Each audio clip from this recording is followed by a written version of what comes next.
This is me before the hair transplant, and this is me after the hair transplant. 5.5 years later, would I do it again? My answer may surprise you.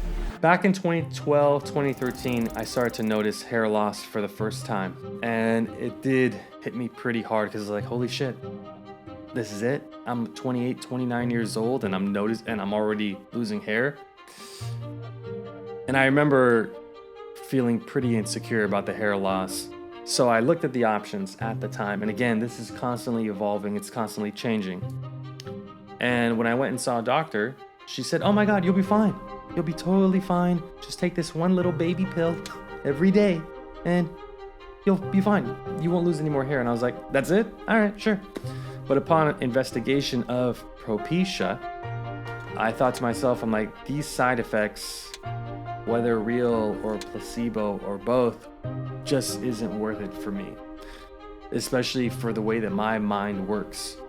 I tend to ruminate at times, and if I'm taking a pill that may or may not cause erectile dysfunction, which I'm sure if you're watching this video, you know of that potential side effect, and the horror stories of some of these guys saying that they took the pill and they could never get an erection again.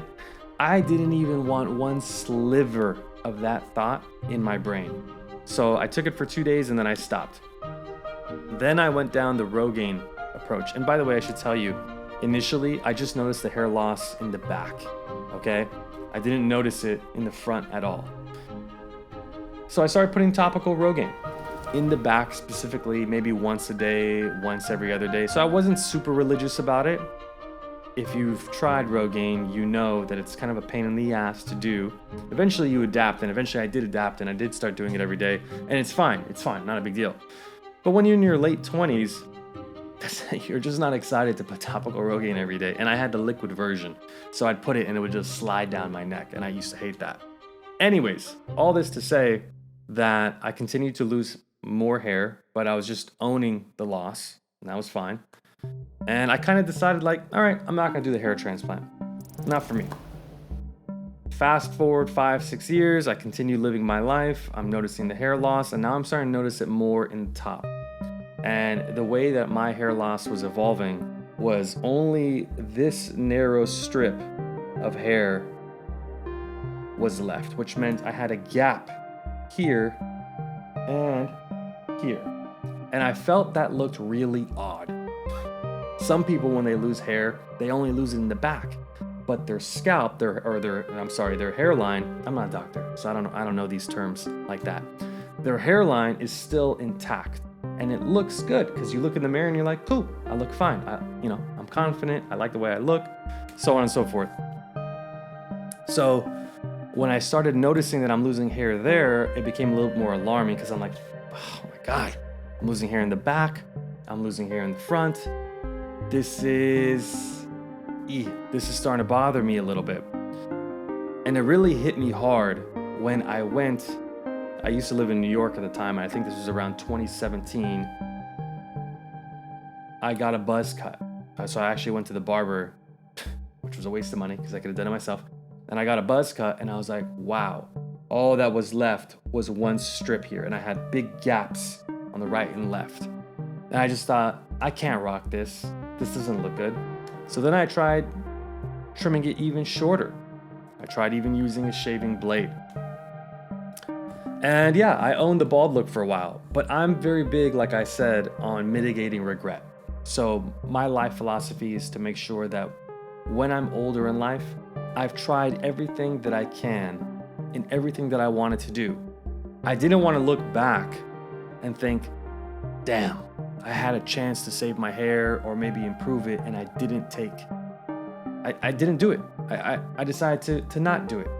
I didn't want that feeling. To me, the risk of getting a hair transplant and it not working out was far less important to me than never trying to fix it in the first place. It's like, you take a gamble in life to move to a different city or to another country. Yeah, maybe it's not what you hoped for, but knowing that you took that chance feels good inside. Same with trying a new business, so on and so forth. So that's why I preface a lot of what I'm saying with, It depends who you are as a person.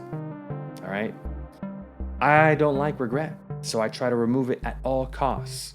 I continue with the bald look, and I just started trimming my hair even lower and just rocking that. And then eventually I was like, you know what?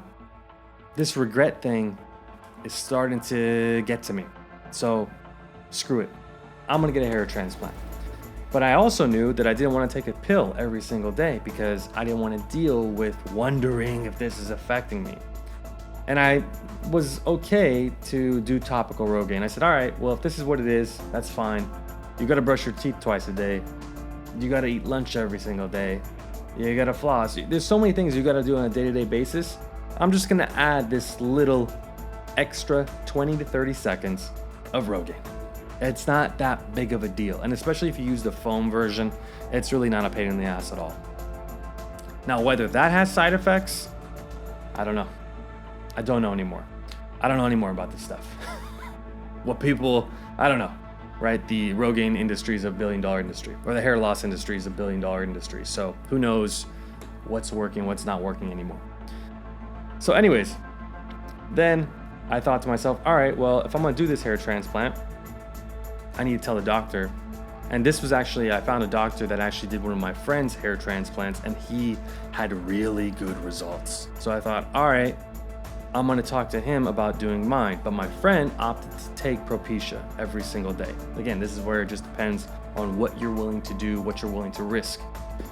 So I had the conversation with the doctor and I said, listen, I'm not doing this. So what can you guarantee me, if you will? Now, again, there's no guarantees with a hair transplant at all.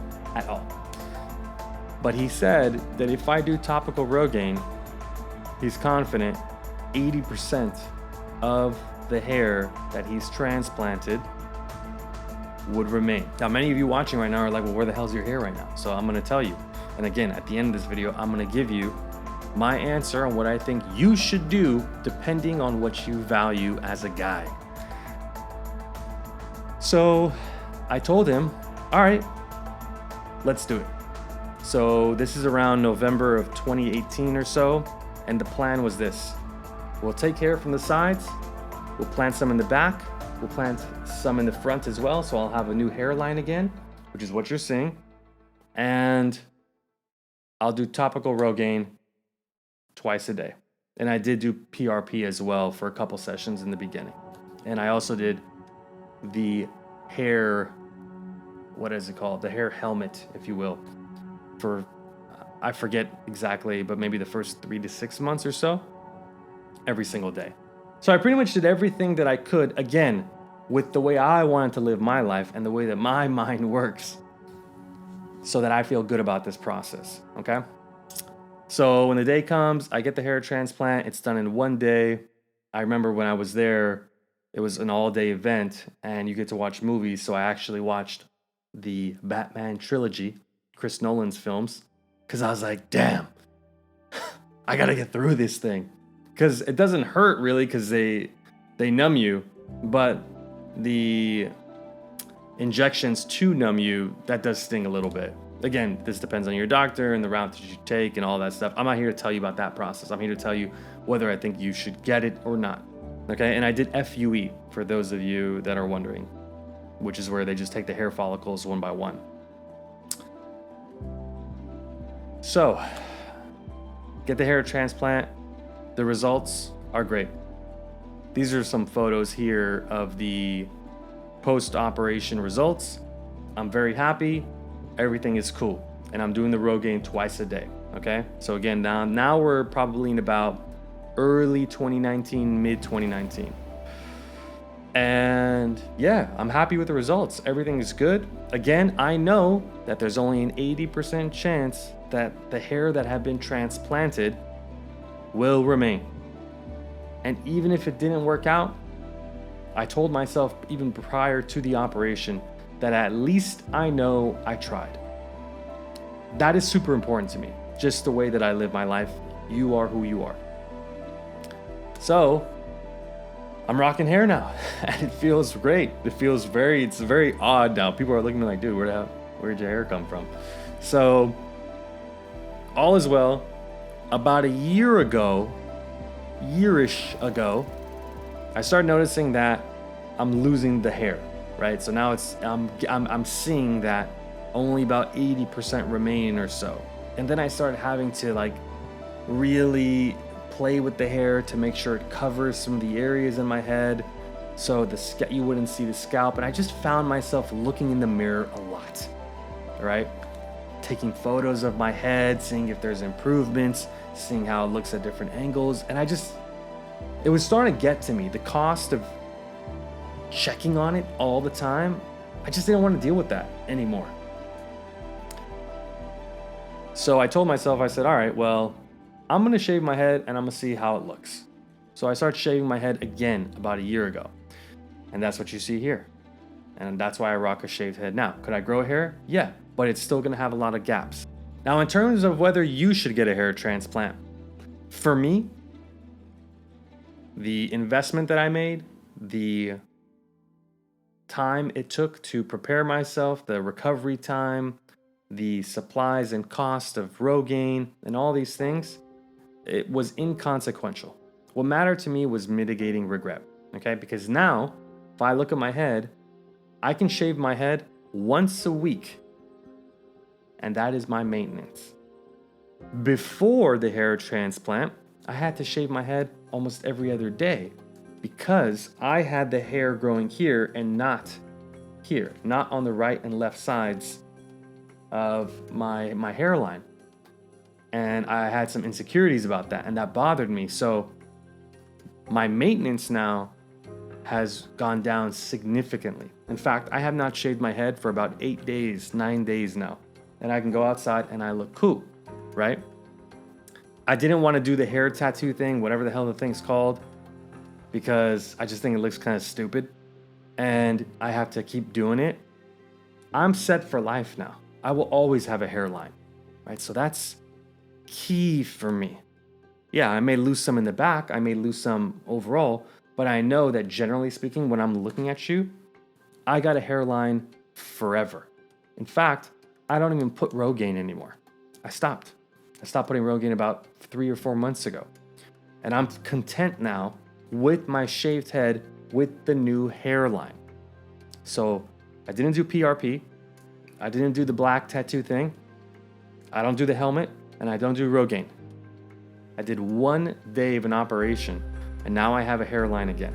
Okay, now again, this depends on your hair loss. How are you losing hair? Where is it? Where are you missing it? How do you want to live your life? So my answer to the question, would I do this again, is yes. But it depends on who you are and how you live your life. I love the idea that I know I tried everything that I could. That makes me happy. That makes me content. If I were just to keep shaving my head, looking at these guys online with their hair transplant, that would really bother me. Like, damn, I should try this. I should do this. I tried it. It didn't work exactly how I hoped it would. Yes, I know that. Otherwise, I'd be rocking hair right now. But because I started noticing that I'm losing some, and I didn't want to keep playing the game of like trying to massage my hair in a certain way, I'm content with shaving it. And I also got a hairline back, which means I don't have to spend every day, every other day shaving my head. My maintenance is once a week. And that works for me. Do I wish it would have gotten better or I would have had better results? Of course. But I already knew that this is a little bit of a roll of a dice. Most people that get hair transplants, many of them go multiple times. I didn't want to do that. This was going to be a one-shot deal for me. And I'm happy that I tried. So for you, you need to find out what matters to you. And then ultimately, what is your hair loss looking like? How do you want to live your life? If you continue down this path, what is it going to look like 5 years from now? Does that make sense? So the hair transplant question is a complicated question with multiple variables. If you're like me and you want to mitigate regret, and maybe you have hair loss like I do, it may be wise for you to try it if you're big on mitigating regret. Okay? So that is my answer. I hope you enjoyed this video. If you've learned anything new, if you found this helpful in making, for you to make your own decision, give this video a thumbs up. Comment below as well if you have any questions about my experience. I try to cover as much as I can in a kind of a raw, direct format. But if you have any other questions, comment below, let me know, and I'll get back to you. But yeah, listen, this is a very personal choice. You can read this stuff online till infinity, and everyone's gonna tell you something different. You gotta see who you are and how you wanna live your life. That will guide you to the right answer. Okay? Thank you so much for watching. I appreciate it. And yeah, if you are somebody that's interested in social skills, dating advice as well, I post content every single week. All right? I'll talk to you guys soon. Take it easy. Bye-bye.